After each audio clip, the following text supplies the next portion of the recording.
I'm excited to welcome Towson head coach Pat Skerry to the basketball podcast. Skerry took over a program that had endured 15 straight losing seasons. After winning just one game during his first season, Skerry led the Tigers to an 18-13 record in 2012-13. Not only was it the first winning season since 1995-96, it was also the largest single season turnaround in NCAA Division I history. Towson enters the 2022-23 season having won at least 18 games in 7 seasons in the last 10 years. Skerry led Towson to the program's first ever CAA regular season title and birth into the National Invitational Tournament during the 2021-22 season. Coach Skerry, welcome to the podcast. It's great to be here. As you know, I was fired up to do it. Oh, yeah, it was great. We had great conversations leading up to it. And tremendous success when I dug deep into what you've done there and the consistency that you've done it. And at a place that's never really done it before. And maybe that's my first curious question. What are the advantages of taking over a program that hasn't had much success prior to someone getting there? Well, I think the first thing, and you know this, when a program hasn't been successful, it's a lot more than just the coaches and the X's and O's. I think there's a lot that goes into that. I think the coaches become, an easy target, so to speak. I always tell people we lost 31 games my first year, and it's I can say with a lot of confidence that's probably the worst team in the history of college basketball. But they, if it weren't for the AD that hired me, Mike Waddell, and some of the things he corrected as far as nutrition, strength and conditioning, academic support. Getting a new facility, and then a guy by the name of Jarrell Benjamin, who's the best player we've had. I'm not sure I'd be fortunate enough to be in this position. Now, a disadvantage of it, Chris, is the advantage of it is obviously, it's a chance to build something. I've always said in sports, the hardest thing to change is tradition and geography. Mm-hmm. And I can say this proudly now. Over the last, if you throw out the pandemic, over the last 9 years, we've won 59% of our league games, which is tied with Hofstra for the highest in our conference. And the decade before that, we had only won 26% of our league games. So we take a lot of pride in that. And when you go in to build something, there's a chance to, change it. I always thought when I got this opportunity, and I only got it because I was at Pittsburgh with Jamie Dixon. That's the only reason why I got it was, we had great geography. We just hadn't had tradition. We're still trying to build tradition. We're certainly not done yet. The disadvantage, Chris, is that my record from that first year, it's a steep. When you start out 30 games below 500, it's a steep climb. That's a tough one to sometimes unravel. Yeah, and it's all perspective and it's all relative. And definitely talking to coaches in your situation, I mean, that's always a big challenge. And my experiences is exactly what you just said, which is having somebody that's okay with not doing it the same way they've done it in the past. And knowing that those changes need to happen. And you referenced that's got to be one of the most important things, that you just felt supported in the sense that, hey, we can do this. And I'm imagining, again, at your level, a lot of it isn't about money. It's about, we can just do this different and we can do it better. And here's how we've done it before. And that reference from Pitt must have helped you a lot. Well, Jamie Dix is such a creature of habit. We've tried to build habits here by really dominating our student athletes' day with a routine. And in my 1 year with Jamie, I was just blown away at how strong him and his program's habits are, one, and two, how self-critical he is. And he sets the tone for everyone else as far as like, hey, we didn't get that done because, you didn't do a good enough job. I didn't do a good enough job before we placed the blame on the players. So I'd like to think we try to do that. What's been exciting here, but at times challenging, is I've had, counting interns, 4 ADs and 5 presidents. Wow. And we've got really good leadership right now. And they've all been good. We've got really good leadership right now. But now we're coming into a season where we just came off the best year in school history, and we've got a lot of really good players returning. So what I'm excited now is, are we ready to try to get a little bit more into the water and see where we can take this? So it's interesting because you just referenced that from an administrative standpoint. We don't think about that somewhat, but a lot of these mid to low major schools, I mean, it's not just the coach. If the coach is successful, that's great. The coach moves on sometimes, but also the ADs move on, or different administrators move on, and everyone's kind of, to a certain extent, using these type of positions to get to other positions, aren't they? Yeah, it can happen, or just change, right? That's the one constant Yeah. in life is change. Like I said, unfortunately, now we have a young AD, Steve Eigenbrod, who I think is going to be really good for us. He's incredibly intelligent, energized, and we have an engaged, really smart, hardworking president in Kim Schatzel. So, they're, I think, connected, and that's going to be key for us in order to move this forward. Because I've watched enough of your podcast. This is our only potential revenue producing sport. Basketball can be a great, front porch for the rest of the house, which is a university. And that's not a basketball coach's sales job. That's been proven time and time again. And we've been close on some things. And what gets me up every day is like, hey, can we kind of kick the door in and bring some recognition to our university, which is really a great place. Well, you've done a good job doing that, and I know you'll keep doing that, and that's a big part of this. And one thing we talked about prior to this was your flow offense, and maybe before I dive deep with some great questions, hopefully, can you just explain what is the flow offense in your system? Yep. So we call our flow game is what we do on a missed shot, and I'll go back a little bit. Obviously, we had a good year last year. The pandemic year was the train was off the tracks, and then the year before that, we had a good year. We had won 19 games. We came third in our league, and we went into that year saying we had to make some drastic changes offensively. And the reason being, we've always been a pretty good rebounding team, pretty good at getting to the foul line, but at times, we might look like you're getting a root canal without a Novocaine on offense. So we try to recruit a little bit differently with a little better level of skill and play with some better spacing and pace, all those buzzwords. And it helped us. What forced me to look into that, we had the year before, I lost two really good sophomore all-league players before the portal at the very end of April. And we had a team that year that went 6-12 in the league and led the league in field goal defense and rebound margin. So they were clearly playing hard. But we clearly, as a staff and myself, didn't do a good enough job on the other end of the floor. We kept losing. We lost like 7 or 8 league games by under 5 points. And we just had to make changes. So the flow game, we took a lot of stuff from, right? No one originates anything. You steal from everyone. I'd watch a lot of tape on Davidson with Bob McKillop and Rick Barnes at Tennessee. And then there was a guy in our league, Matt Matheny, who I thought did a very good job at Elon, which was a challenging job at that time. And he was very good on offense. So we spent a lot of time with him on the phone. And then we just kind of morphed into it. And then we even tweaked it more last year. So what I bring up is everyone thinks Towson rebound and defense. The year before the pandemic, we were second in our conference in offensive efficiency. And last year we were first in our conference in offensive efficiency. And hopefully, if you watch us play now, you'd say, yeah, they play hard, but their ball movement really defines them. So is that in part because of the synergy now between your flow game and then the rest of your offensive system, that they just go together better? Or what was the reasoning? Is because the players have more freedom in the flow game? What is some of the reasoning for increasing the efficiency?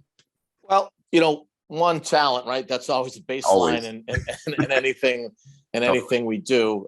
So good players. And then I think really, as simple as it sounds, the intent of our guys. I don't think I've ever had a year, or as any other coach came in and said, hey guys, let's make sure we don't move the ball today. These guys are just really willing to do it. Now, we had stolen some stuff from Nate Oates in the offseason. One of my former assistants, Brandon McDonald, had brought a bunch of Nate Oates drills. He's just found them on YouTube. And we really started getting into those in the summer, hoping that we're, really pounding that concept of absolutes and spacing and sharing the ball. And it just carried over from there.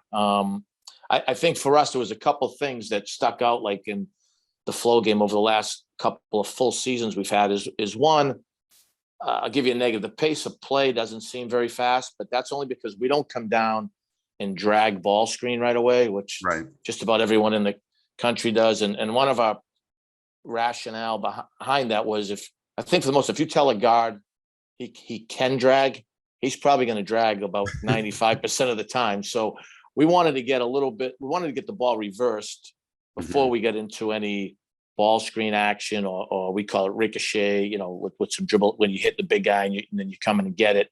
And then the other thing that's really jumped out to me is that the last 2 full seasons we've had, I think we were in the top 12 in the country in fewest live ball turnovers. So that's something we've really hopped on. Now we still charge too much and go over the back too much for our liking, but by really cutting down on our live ball turnovers, it just keeps you out of such harm's way. That's the one thing I know is that sounds simple. We've probably tried to evolve as a staff, like just can't have live ball turnovers. It just affects so many other parts of the game. So frame it for us. How's the flow game on misses different than what you do on makes? So yeah, on a missed shot, we're in flow game. Now we could run flow game on a make, free throw, dead ball, timeout. Normally we will run a special after made basket, free throw, dead ball, timeout. And the reason behind that has been, one, just to take advantage of scouting. If we thought Chris had an advantage, how do we get him the ball in certain areas? And then I've always felt like when you run some quick hitters, that's usually equates to good offensive rebounding, because guys have a pretty good idea of who's going to shoot, when they're going to shoot, and try to go get it. But the flow game was on a missed shot, like, hey, how do we get the ball down the floor?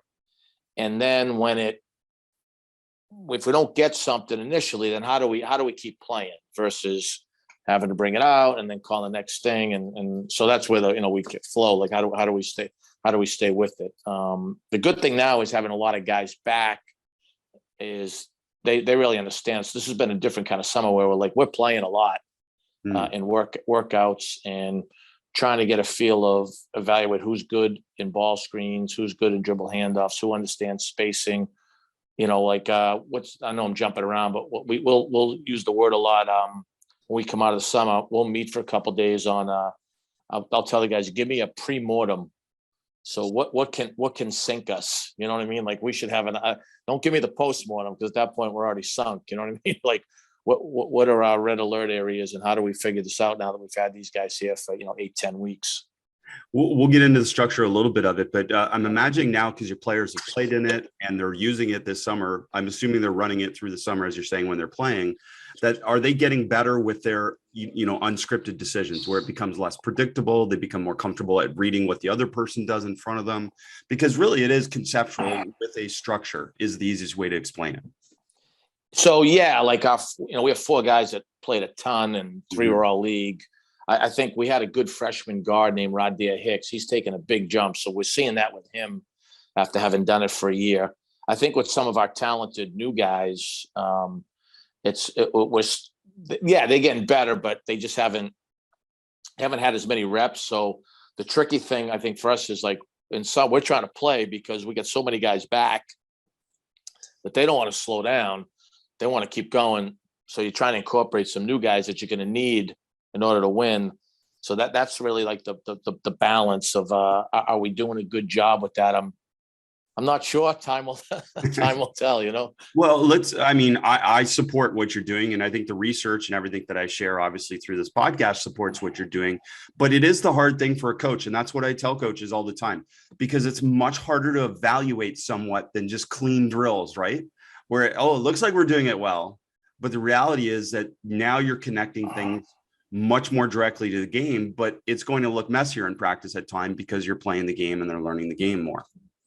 Absolutely. I would tell coaches, listen, I've tried to last summer, even this summer, a couple guys that I trust, friends, send them some tape and let them look at it. One thing, same thing with you. I like getting feedback on, hey, I like this guy. Or have you thought about this? So, because I think sometimes you miss it. And let's be honest, sometimes in staff meetings, not everyone's type A where they're going to, I like type A. I like a staff meeting that can be mayhem. And then we we get it solved. And, but sometimes other guys are more one-on-one meeting guys, but I think a lot of it, like right now, every summer is different because your team is different, but you do got to come out of the summer, like, I think with a decent feel on all right, this is what we can do. We think it's going to work.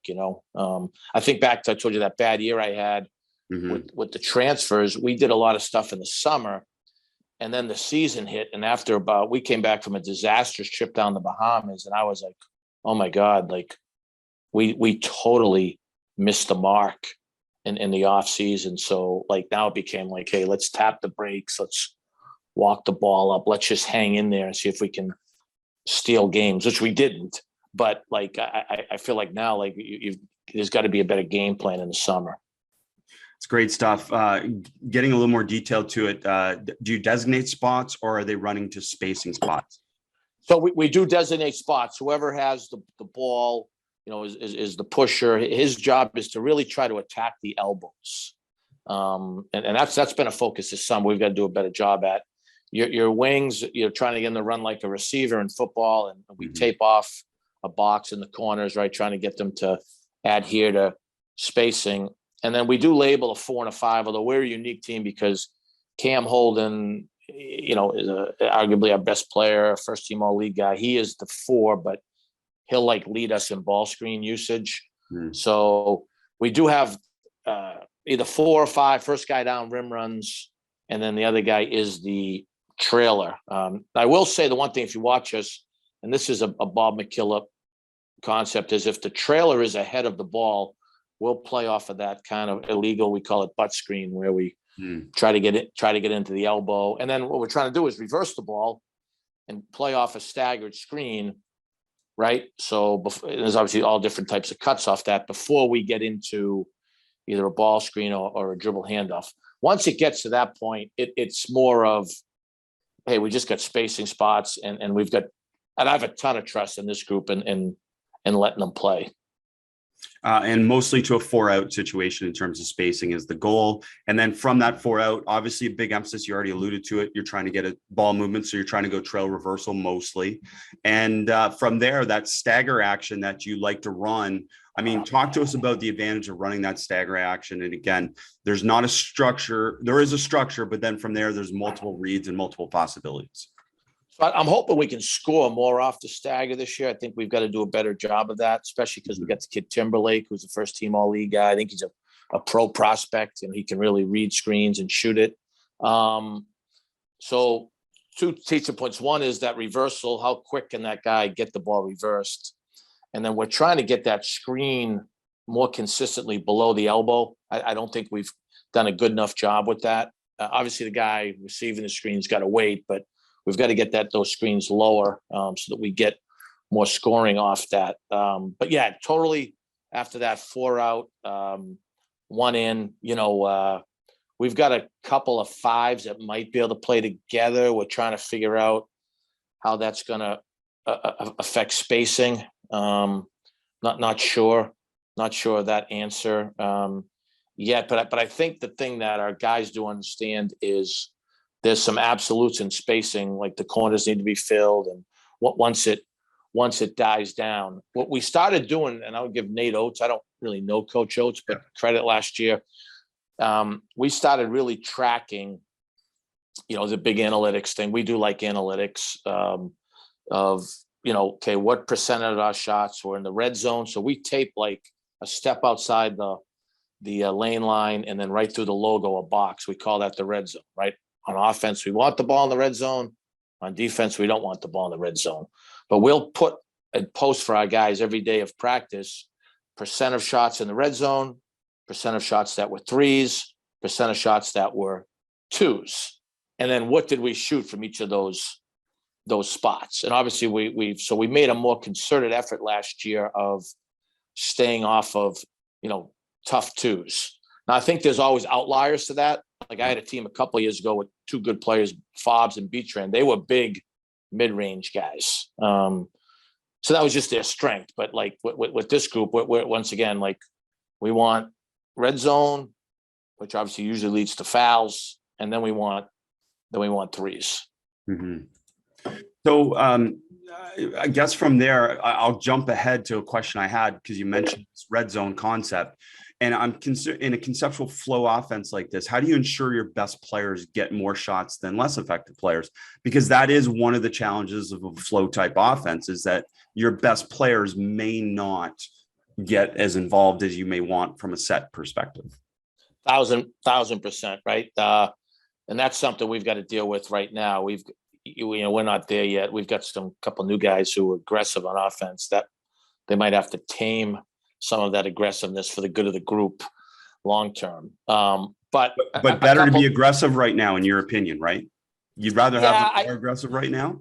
I think so. We're still trying to evaluate what we got and who they were. I think it's like anything. We don't want like I've been big on a couple guys, don't ball fake and then take a three. That's like a hard shot. Don't take guarded shots, some things that are pretty simple, but they happen a lot, So for us, I think it's more of right now, we're pretty fortunate that we do share it. So I'm comfortable in flow game, but I think we also have in our pocket, we have a couple different families of plays. So if Cam Holden hasn't seen the ball or Charles Thompson hasn't seen the ball, I'm going to tap the brakes and run that, because we know that those guys do need to see the ball because they make good decisions with it. Mm-hmm.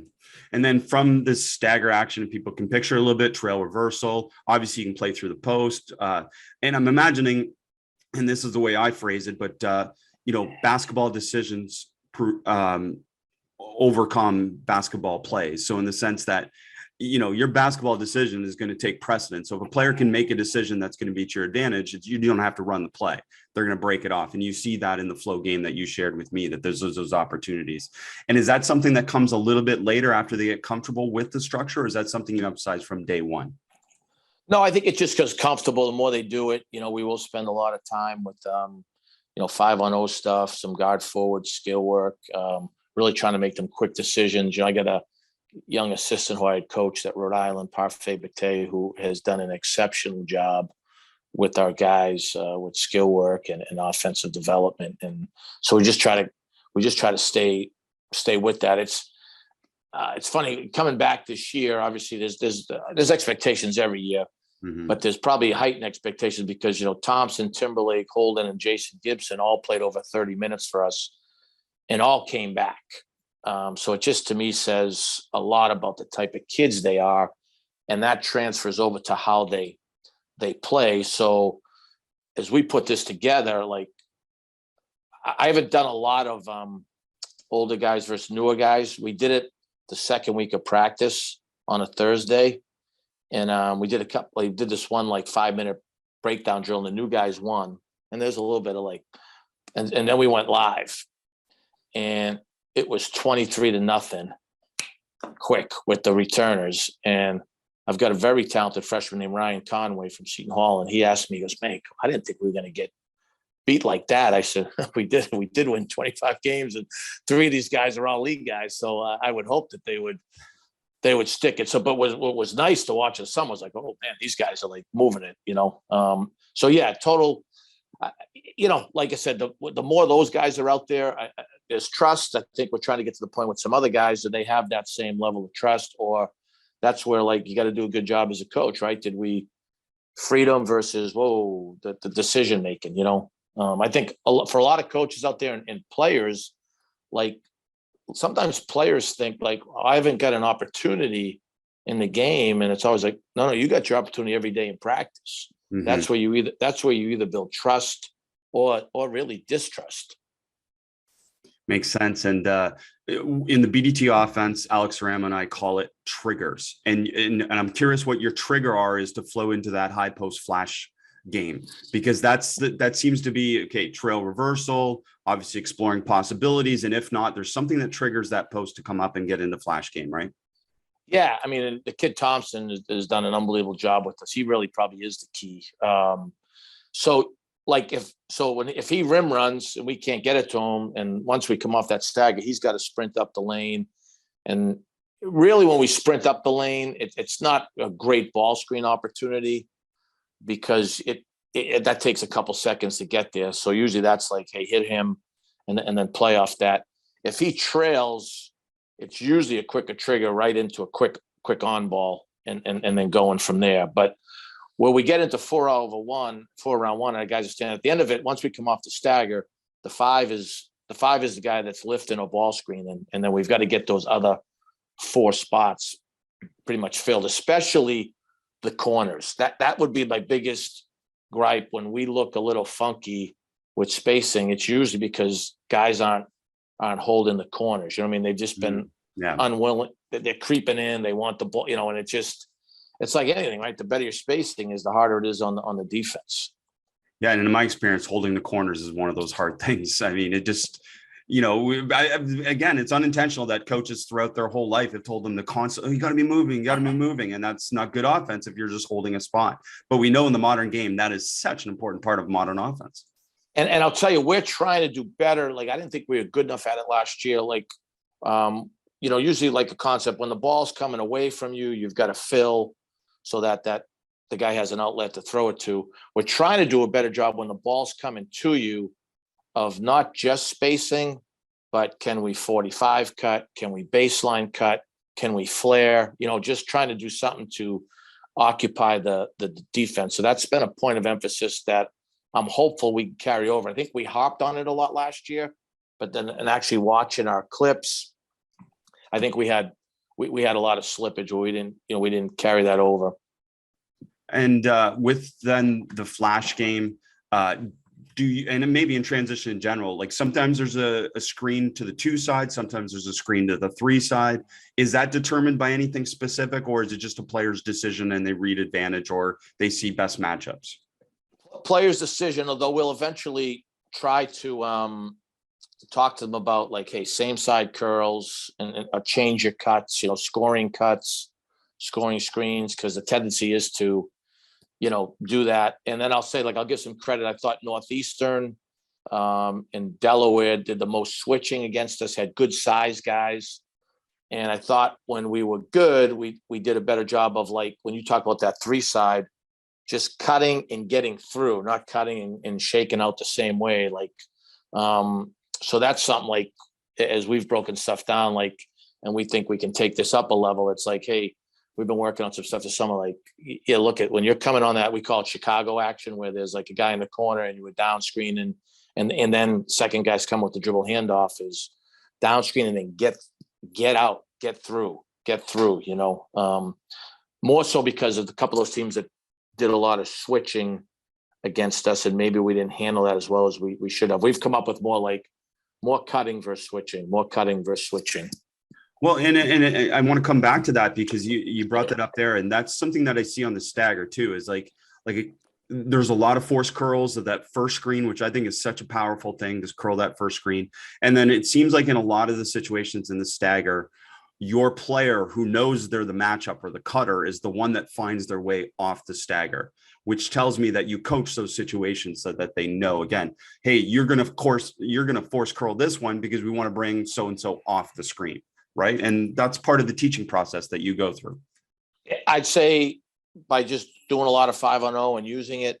Mm-hmm. And then obviously the intent of the guys, that those are the 2 big things. I'll get into more of, like, when we have that Chicago action. Like, we had one the other day where a freshman, Christian May, 6'5", 6'6" kid, and Jason Gibson in Chicago was setting the down screen, and Thompson's coming on the dribble handoff. And Christian May came all the way off it. I said, a better thing for us is either you back cutting that or curling that. So now we have an elite ball screen guy in Gibson or Holden coming off the ball screen, right? Everyone wants to do that stuff. So there is some freedom, but eventually it's going to be more with guys like we had good year last year, Rizzuto, Juwan Gray. Those guys were pretty unselfish in that they didn't put themselves in a lot of ball screen situations, right? They were really good cutters, and then they held the corners where they were capable of getting a lot of shots and making a lot of shots. So we're still building towards that.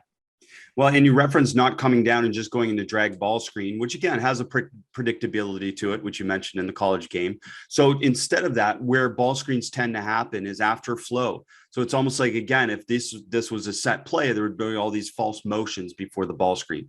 And I'm wondering, you talked about analytics. Do you have some, analytics that support the fact that your ball screens are more effective after a certain number of movements of the ball prior to the ball screen? You just got me thinking.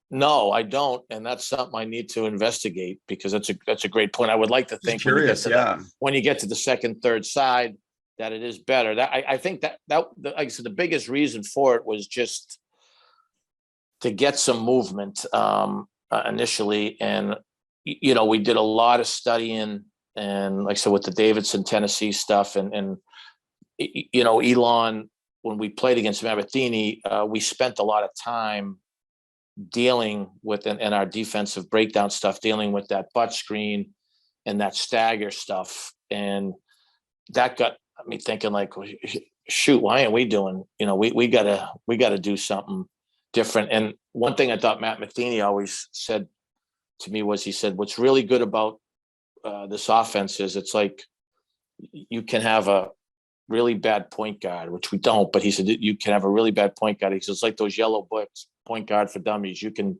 if you just tell that guy, you got to get to the elbow, then you're going to be able to get it going. Because that was my first thing. Like, hey, what if the guy can't get in there? And he's like, hey, get in there. Just tell him, that's to keep it simple. Get to the elbow. And in watching it, and just generally an experience in watching the game, I mean, that trail reversal is the easiest bailout generally anyways to get that ball moving. And your players seem to have very few times where that's taken away or denied. But the one counter I did say, and I want you to talk about some of the counters, was it could flow into a bit of a, like, not a ball screen, but almost like they just crossed each other to just confuse the defense a little bit before they moved it, intentionally or not. But talk a little bit about some of the counters to be able to get the ball moving side to side. Yeah, hopefully we've gotten better at that too. That's that illegal drag screen. Yep. Gibson did that in high school. His high school team ran it. They played for a really good coach at Sidwell Friends in Singletary. So he had good familiarity. The other thing we'll do is we'll call it Chicago action, so same thing. If the 5 is the trail and we reverse it to the 5, if he can't reverse it, now we're bringing it right back into that Chicago action with down screen, dribble, handoff.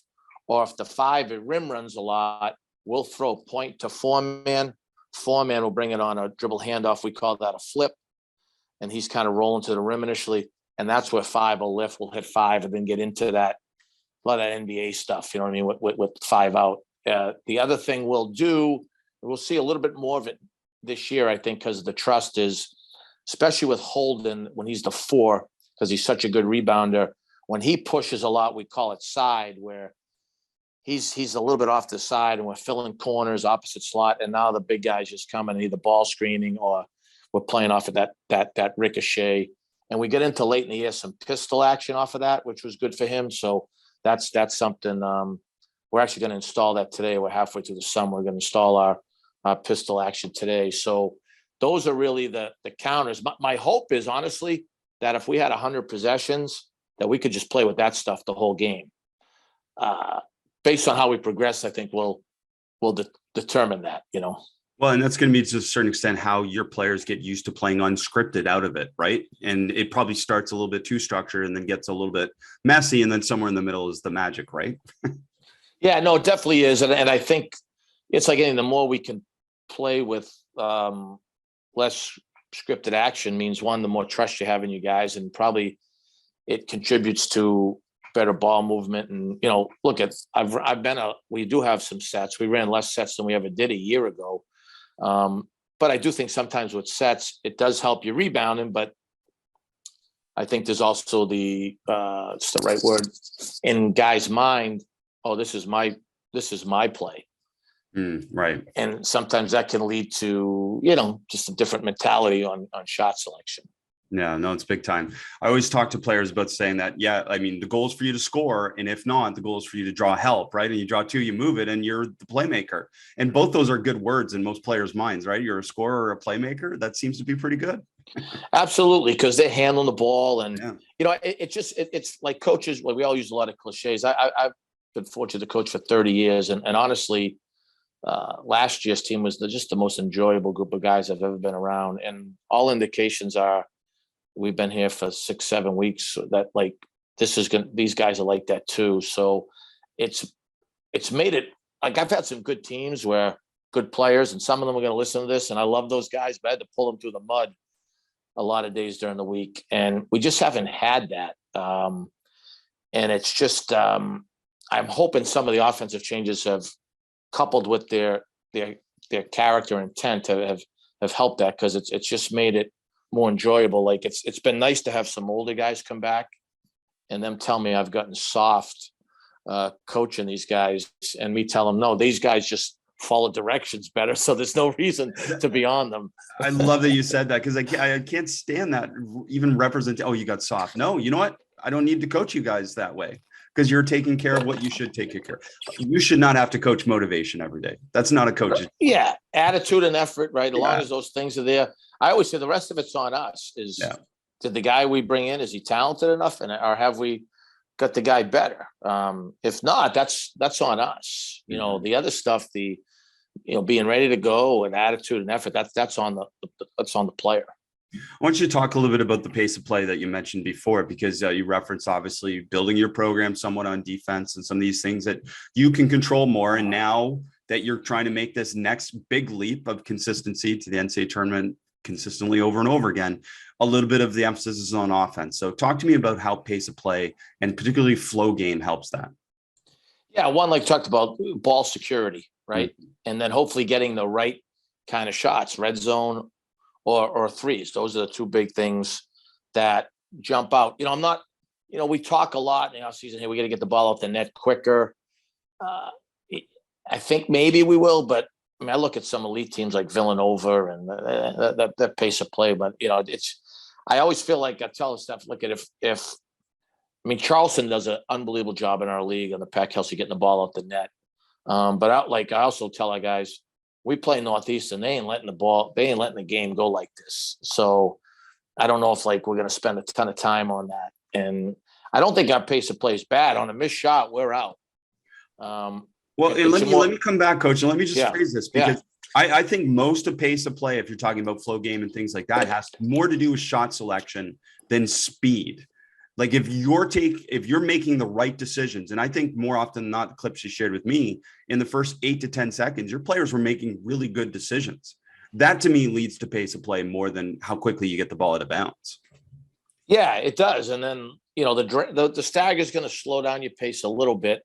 And I, like I said, I think the other thing is, I had talk about live ball turnovers. The other thing that we're really have to get better at, that we're hopping on. I've had a really talented assistant a few years ago, Luke Murray, who showed me stats in the NBA after live ball turnovers. If you don't finish in the red zone, how much that affects your transition either. So if you're bad on offense at the red zone, so we've really developed this spring and summer, we call protection plans. Mm-hmm. And Rondo, Nash's, Barkley's, Pro Hops, of just doing even more of those because of the numbers he gave me. And I'm like, as I'm saying, okay, we were good in something, but how do we get better? Like some of our better players, if you look at like Holden, Gibson in particular, not to single them out, like we've met with them in the offseason, showed them shots. We're like, hey, your red zone shooting percentage has to go up for us to get where we need to get to. Well, I'm glad you referenced protection plans. I mean, Doug Novak's someone I learned them from and talks about them extensively. And part of all conceptual offense has to be what happens when it doesn't go right and how do we keep flowing? And that's what protection plans do more than anything. And they're such an important part of the flow game, aren't they? Yeah, it's like play last week. A guy just drove it, left his feet. I'm like, where is that? Like, I'll use a phrase a lot with our guys: follow your training. Follow your training, right? Like whether that's protection plans or spacing. We're looking for good shots, right? And sometimes the definition of mental toughness is just taking the right shot for the team, even if you've missed it. That's a good shot. We believe in you. Don't do something. Don't revert now and just put your head down and go right. Because that's never gonna work out great. Well, and especially helping the red zone stuff too. The protection plans help you not settle, right? And that's what you want. You don't want your players to settle. Hey, listen, you don't have to settle because you have a way out of this situation where you don't have to just throw a bad shot at the rim or throw a bad pass. I would tell you, like, I think in a not perfect, but a logical shooting sheet would be like 60% of the shots in the red zone, 30% of them from three. And then you're going to get probably 10% that are mid-range that you don't love. That's probably, as we look at it, like, and then can you make, 55% plus in the red zone, and then can you make 33 or above from three? I think normally we've found with our guys, like, if we don't shoot great from tough twos, because that's kind of what they're forcing you into. And I'm not sure if this is part of the philosophy, but I'll ask you. The other advantage of this flow game that you seem to run is that there's multiple actions that a defense has to account for. And it's not just this one, as you said, drag into a ball screen and know how to cover that. I mean, they have to account for multiple actions, staggers, flash games. Are they screening the two sides, screening the three side? There's all these different variables that come in that make it hard to guard. Yeah. So we'll try to spend a lot, especially now. We're doing some stuff now where we're working against icing or switching or going under. But as we get really going and we have more time and access to our guys, we're getting ready to play, Northeastern. We know they're going to switch stuff. Then we're trying to spend a lot more time on our combo work or our guard forward skill on, okay, this is how they're going to play these things. Remember, like, reinforcing those habits of this is the read, this is going to be your look. And hopefully just trying to do one or two things, effectively against that. And let's go a little deeper with that. Let's talk about maybe stagger screens, and give us an example of how are you developing the decision-making, the reads out of staggers, for example. Is it 3-on-3, 4-on-4? Is it a 5-on-5? I know you referenced 5-on-0 already. So what's the next progression after 5-on-0? Yeah, so we will do some 4-on-4 stuff, play through the coaches, the reversal, playing off the stagger. That's really the big one for the stagger buildup. And then 5 versus 5 and some 5-on-0 with coaches. We'll do a lot more quick decision drills, like 4 versus 3, 5 versus 4, or we do one, we call it from NATO, it's a blood drill where right at half court, the guy's ready to attack downhill. We get guys in the corner, rim runner.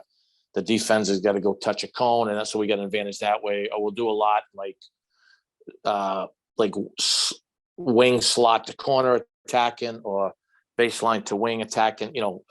With the defender starting behind the offensive guys. So working on some of those quick decision stuff. We have like a staple of 3 or 4 different advantage disadvantage drills that we'll use at least 2 of them every day in the summer. And then you referenced you're manipulating the constraints for the defense a little bit, where sometimes they're guarding this way, sometimes they're guarding this way. That's a part of it. Yeah, I think more of like where is the defense at? Like, we're pretty vanilla on defense, but we've tried to put in a couple coverages of ball screen. Like, if you just switch every ball screen in the summer, you're not going to have a lot of reads, right? Drive to switch, post to switch. So we're a hard hedge. Your offensive decision making. They think you can't develop it if you're just switching all the time. Yeah. Yeah. And so we do it. We're a hard hedge team. We do put that in the summer. We're nowhere near where we need to be yet. And then we're thinking around maybe putting one other coverage in the last 2 weeks just to give the offense something different to look at. But that is a big thing, right? Like, I remember Coach Dixon telling me years ago that he had a Steve Adams, right? A lottery pick. Yep. And he's like, he goes, he can't score because we double big. So even in practice, he doesn't even have a chance to score. So it's the same thing. Like, well, like, at least if we have a couple different ball screen coverages, our guys are used to doing that live. Like with the heads, like we're telling you got to get that out of your hands quicker, man. There's 2 guys on the ball. That's got to get out of your hands quicker, versus a switch where maybe you can play with it and then, you have an advantage to get downhill. So hopefully we're making strides. And I think that's like the piece where right now, like, we're evaluating certain players, new guys, like, where are they at with their decision-making skills, and how does that work into the team concept. And talk to me about post play, because again, I saw times where they threw it into the post. I mean, again, not traditional deep seals, because that's really hard in the modern game, catching a little bit off the block, teeing up, whatever. But then there were different options. There were certainly attack options, but then there were different flow options off of post entry. So talk to us a little bit more about the reactions after the ball goes in the post and what you like to emphasize. Yeah. So honestly, that's the first look, right? When the ball's reversed, we can throw it in. Especially Thompson, Holden. So, but we also try to tell those post guys, it's a little bit of gray. If you're not posting, get out of there. So you're not messing up the stagger. So we've got to improve in that. But when we do throw the ball in, we like to go cut, we call it. We like to go cut baseline, ideally. Sometimes you get the layup. You got to be careful on the layup that you don't charge. But the reason I like baseline is, I want our big guys to be able to play with space. And when guys cut over the top, which does happen, I feel like they're leaving the help in there, and you're making the big guy uncomfortable. So ideally, we want to go cut baseline. We want to dive our 4-man, to the right on the rim, opposite side of the rim. And then we want all the other guards to fill, So if the ball comes out of the post, obviously you hope it's an attack and then a one more. But the big guy knows when it comes out, like he's supposed to either come set a get, we call a get, a ball screen, or he can bring it on a flip to keep it moving. But that's, talked about some splits and all that. You watch Golden State, they're playing a different game than everyone else. I don't feel like we would do that well enough. I like the idea of, okay, the ball goes to Charles Thompson, go cut baseline, dive, fill, and he knows where guys are once again when he's coming out of those areas. If he's not comfortable going one-on-one, he knows where he has some absolutes in spacing. Yeah, it's great stuff. It was fun to watch. It's fun to talk about. And we definitely have to use your talents here, because again, a lot of coaches are in situations where they're program building, they're not starting from the perfect situation, but they're turning it into a better situation. And that's really what you've done. You've turned it into a great situation. I know how excited you are about this year's team too, to take that next step. And that's a lot of fun, but a lot of hard work that goes into it. So maybe give us a few of the insights that at the beginning that helped you get the ship going in the right direction. Yeah, first thing, good players, right? I should have said beyond players. So look, I've always felt like when you come in, we touched it briefly, is we've got to develop a routine in order to develop good habits, right? And so we try to practice at the same time every day. So I think that's something the guys know, they're practicing 1 to 4. We lift a lot of times before practice. We watch film before practice. The script of our practice will be the same the whole year, from pre-practice to skill work to we call dry run, the transition deal where it's 5-0 stuff, to shell, to live play. Now we have different drills within those segments. Like we have 3 different transition defensive drills we use, but we're going to go right in that script. I think so guys know what's coming. Each day, we've really invested in snacks, nutrition. We don't have a definite training table. We have a training table. We take a swipe. We've put some fundraising money in there. We immediately after practice, we have a prepackaged meal for guys and eat it. So like all those type of stuff. Like I think especially we have more resources than some high school teams, right? So. But what I would challenge is what are you doing to form good habits, and and not just we have pro time blocks where can our guys get in the gym whenever they want? They can, but I don't want my guys in the gym at 2 a.m, right? Because now they're not sleeping, and so we'll really try. Hey, look at pro times between 9 and 11. Who was in? Send me what you got. How'd you do? You know what I mean? It's how do we kind of create a positive peer pressure culture, to form some of those good habits. And I think that's important. Look we all get jobs, right? I remember I got the job here. They're like, what kind of style do you want to play? And what's everyone want you to say? Fast. We're going to press. I said, I hope we're going to play a winning style. I said, look, I don't know what we got, so our talent's going to dictate our pace of play. I've always felt like you got to defend and rebound in order to have a fighting chance. And I hope that we've at least built something where anyone that plays against us, we understand anyone can beat us, but that people that have beaten us have said for the most part, holy smokes, like that was pretty close to a 40-minute just bloodbath. That's to me the big, right? You want to be consistent and your competitiveness, and then you got to have a little bit of good fortune. Of course. And you referenced that aspect of it from the beginning, like just you talked about the consistency for your players and understanding what the expectations are and everything that goes with that. I'm curious then, like, are you keeping that philosophy as you move forward and as you get better and as you get more players that have bought into the whole thing? Because at the beginning, your players didn't know you or what you wanted. But now that they do, and you have players, as you've already referenced, that mentor other players and different things, are you a little more flexible with that, or are you keeping it still consistent with the schedule? So, no, we're consistent with the schedule, but I'm much more flexible in giving responsibility to staff and our players. We had after my first year, I think we came in the top 3, like 6 out of the next 8 years. So it was okay. We built something. We're in the mix, and then the pandemic hit, and that was the worst year I've ever had in coaching. And that includes, losing 31 games. We had 20 practices the whole year. Half our games we played in 15 days. So we had no habits, and my old AD was a great guy. He said, what do you think the issue is? I'm like, we got no habits. We don't practice. So I couldn't have been prouder of our entire group in we went from 4 wins to 25, getting the train back on the tracks. But what it also did for me was, like, some people say, oh, they won his second year because they had Benjamin.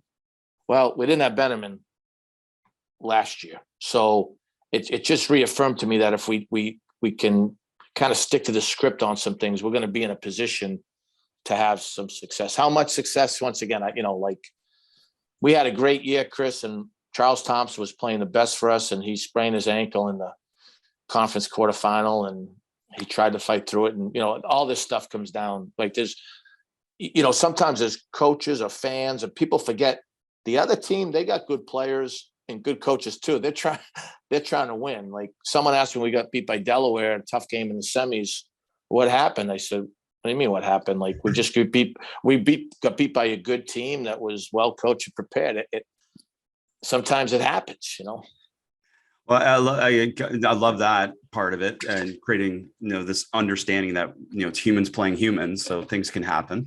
But the other thing I loved is when you talk about, like, okay, they can ask you in the press conference or they can ask you in the interview what the style of play is. And you're right, like a winning style, like I can tell you what I would like to do, but you can't necessarily do that right away, can you? No, I think you can get guys to guard, that's effort and that's concentration. And then for us, like, how do we lift them? How do we feed them? How do we get them moving, right? We tell all the guys they got to be Towson tough. A couple of them ain't tough, but we're going to make them think they're tough. That's on us. But so that's that side of the ball. How are you going to play an offense, I think, is you got to have some flexibility based on what you have. It's a little bit like in recruiting. I'm like, we talk about some stuff we want, but I want talent, I want toughness, and then I want character. That's really what I want. Like, the rest of it, we're trying to, it's not like, and I don't know if he does, but maybe Kentucky or Duke can say, hey, we're going to, I don't know sometimes if we can just be that narrow. Mm-hmm. Coach, when I did a deep dive, I got to say I was super impressed with what you've done there. I mean, just incredible stuff. And I imagine people are really happy and supportive of what you've done. But on the other side, I know college coaching and I know the way that goes. And there's some people that said, well, what's next? Like, why haven't we done this yet? And that's a part of your job, isn't it? Managing that. Yeah, absolutely. One, it's what we signed up for, right? And no one wants us to kick the door in and then have some success in the big dance more than me, because no one has more to gain than me if that happens. I've always felt like you have to be consistent in order to have that opportunity. You can't just say, man, I hope I play well for 3 days. So hopefully we've at least had a model of consistency. I when I was at Pitt, it was only for 1 year. I was surprised that people would, I don't know, complaints that were, but like Jamie Dixon, he hadn't been to a Final Four. But they were the model of consistency. Not a lot of people know this. When he left Pitt, at Big East conference games. He was the winningest coach in Big East history. So when you think about Calhoun, Boeheim, Thompson, like that's unbelievable. Now you want both, right? You want to be really consistent and then cut the nets down. That's the goal. That's what keeps you up at night. That's the job we were assigned to do. So that's what we got to figure out how to do. Well, and you're doing it. And it's great fun to dive deep into the flow game and some of the different things that have helped lead to your success there, Coach. I cannot thank you enough for sharing the game with us. This has been awesome. Thank you for having me on.